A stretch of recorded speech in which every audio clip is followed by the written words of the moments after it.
కూటమికి కొంతమంది ఎమ్మెల్యేలు సమస్యగా మారుతున్నారా? వారి వ్యవహార శైలి జనంలో తప్పుడు సంకేతాలు తీసుకెళ్తుందా? తాజా పరిణామాలు చూస్తే ఇవే ప్రశ్నలు తెరపైకొస్తున్నాయి. ఇప్పటికే కొంతమంది టీడీపీ ఎమ్మెల్యేల విషయంలో చంద్రబాబు చాలా సీరియస్గా ఉన్నారు. ఎమ్మెల్యేలకు అవకాశం ఉన్నప్పుడల్లా ప్రతి మీటింగ్లోనూ క్లాస్ తీసుకుంటున్నారు. తమ వైఖరి మార్చుకోవాలని, లేకపోతే ఇబ్బందులు తప్పవని పదే పదే హెచ్చరిస్తున్నారు. ఆయన ఎంత చెప్పినా కొందరు నేతల్లో మార్పు రావడం లేదు. దీంతో స్పెషల్ క్లాస్ కోసం మంత్రులతో ఒక కమిటీ కూడా వేశారు. తాజాగా జనసేన రైల్వే కోడూరు ఎమ్మెల్యే అరవ శ్రీధర్ మహిళా వివాదంలో ఇరుక్కోవడంతో కొత్త సమస్య మొదలైంది. ఇప్పటికే టీడీపీ ఎమ్మెల్యేల్లో కొంతమంది విషయంలో అధినేత సీరియస్గా ఉంటే, కొత్తగా జనసేన ఎమ్మెల్యే వివాదంలో ఇరుక్కోవడం మొత్తంగా కూటమికి కొత్త చిక్కులు తెచ్చిపెడుతోందనే చర్చ జరుగుతోంది.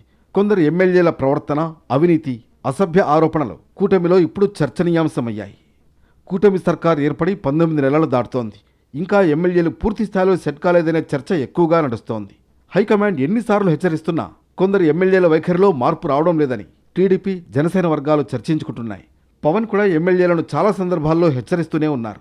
ఇప్పటికైనా అలాంటి వారు మారకపోతే కూటమిపై ప్రభావం పడుతుందన్న ఆందోళన కనిపిస్తోంది. వచ్చే అసెంబ్లీ సమావేశాల్లో ఎవరికి వారే విడివిడిగా ఎమ్మెల్యేలతో సమావేశం కావడంతో పాటు కూటమి మొత్తం ప్రత్యేక సమావేశం అయ్యేందుకు ప్లాన్ చేస్తున్నారు.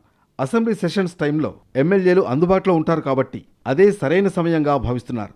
వారిలో మార్పు వచ్చేలా సీరియస్గా అలర్ట్ చేయాలని, లేదంటే మొదటికే మోసం తప్పదనే భావనలో పార్టీలు ఉన్నాయన్నది ప్రజెంట్ టాక్.